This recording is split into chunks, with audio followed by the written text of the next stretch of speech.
laryngeal opposing pressure is a measure of the opposition provided by the larynx to the air pressure difference between the trachea and the pharynx when the larynx is closed airtight. This is represented by the force provided at the level of the larynx to keep it closed despite any forces that could either blow or suck it open. Laryngeal opposing pressure has three components. The biggest contributing component is pressure is muscular pressure that squeezes the closed larynx and keeps the vocal folds adducted. And then there's surface tension between surfaces of the moist vocal folds that hold them together, and then gravity that weighs down the vocal folds and influences them in different body positions. The adjustment of laryngeal opposing pressure is critical to providing the opposition needed to allow tracheal air pressure to be raised for certain speech activities. Laryngeal airway resistance is defined as the measure of opposition of airflow through the larynx provided by the larynx.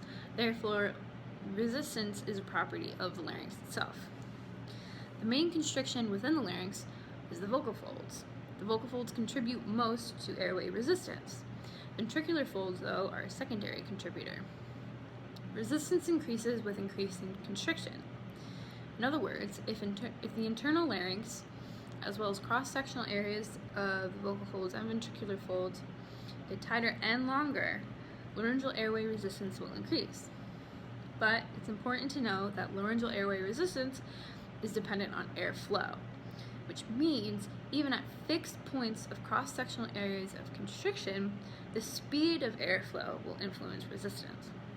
Although laryngeal airway resistance isn't necessarily measurable, it can be calculated using translaryngeal air pressure as well as the flow of air through the larynx. Hi, I'm Grace. So I'm going to be showing you how the change in size and shape of the glottis occurs. The shape and size of the glottis changes in different ways, so the length, diameter, area, and shape of the glottis are what allow for these changes. This is the glottis at its largest state, so this is where the glottis is, the airway is completely open. It's also where the length, diameter, and area of the glottis are at its maximum potential. So the airway is completely open in this stage. Then the glottis goes to about a medium size, and this is where resting tidal breathing usually takes place. Then the glottis changes like this to a small size.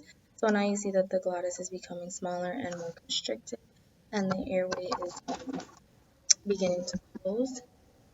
And lastly, we have the airway where it is tightly closed like this, and there's no glottis at all, so you can't see the glottis anymore. This is where the vocal folds are completely adducted. So adduction and abduction play a role in the size of glottal difference, and in abduction of the vocal folds, the glottal size is increased as the airway is more open, and while during adduction, the glottal size decreases as the vocal folds are closing in and becoming closely tight together. So there's no room for air to go through the airway.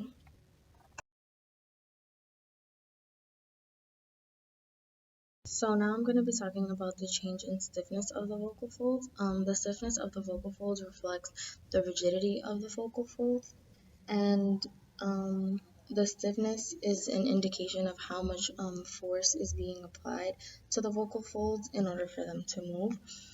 The stiffness of the vocal folds, it can vary depending on the location of the vocal folds. So the vocal folds may be stiffer when they're closer to the thyroid cartilages, which is these two here.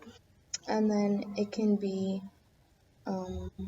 also stiffer when closer to the arytenoid cartilages as opposed to their midpoint. Also, the most important component of vocal fold stiffness is manifested perpendicular to the long axis of the vocal folds. So stiffness can vary because of the muscle movement between the vocal folds. So if the stretching of the vocal folds or pulling them from one end to another is accomplished through muscle movement. Contraction of the muscles can also cause change in the stiffness of the vocal folds. Um, the more force that's being applied to the vocal folds, the more stiff they will be. And yeah, that's stiffness of the vocal folds.